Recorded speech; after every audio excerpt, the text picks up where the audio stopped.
What does application programming interface mean to you? Probably not much. But if you're a gamer, then it might mean more than you think. I'm Brian with Hot Pickle Gaming.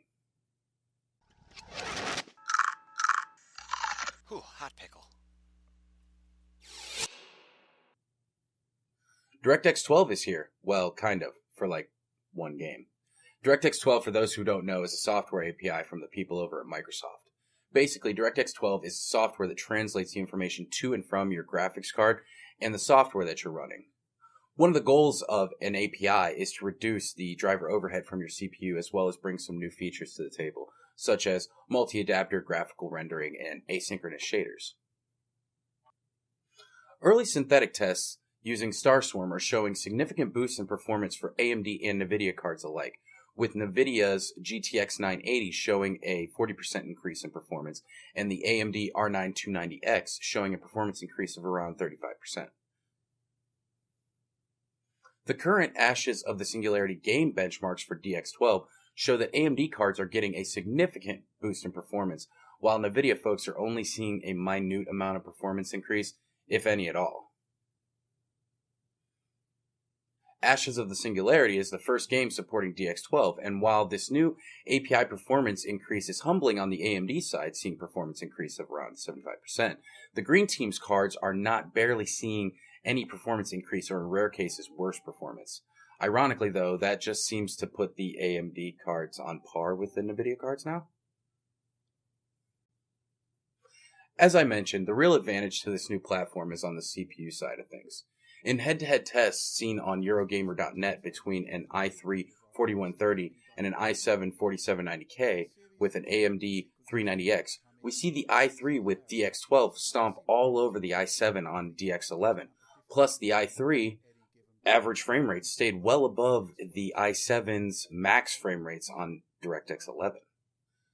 Looking into the numbers, we see that on DirectX 12, driver overhead is significantly reduced during benchmarking tests, which is to be expected. This has resulted in an average frame rate increase of 123% and max frame increases of around 69%.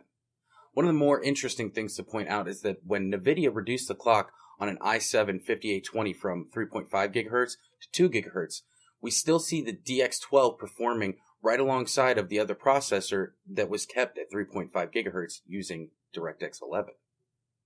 Literally only a few frames behind it. So we know that CPU dependency has reduced dramatically, but what about some of the other features of DX12? Multi-adapter is a new exciting feature.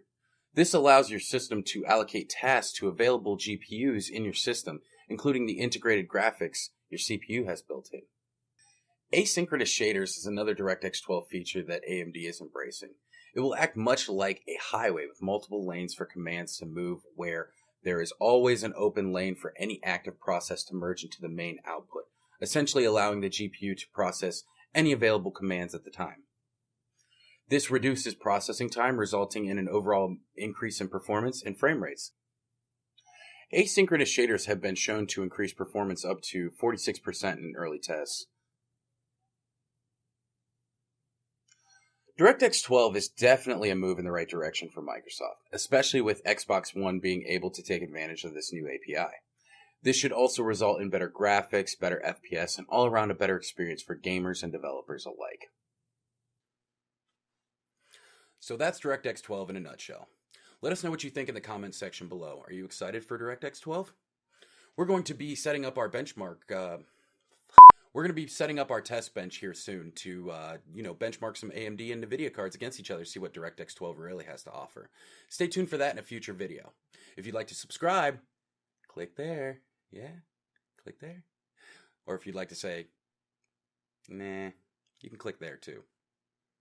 Thanks a lot. Have a good one. I'm Brian with Hot Pickle Gaming.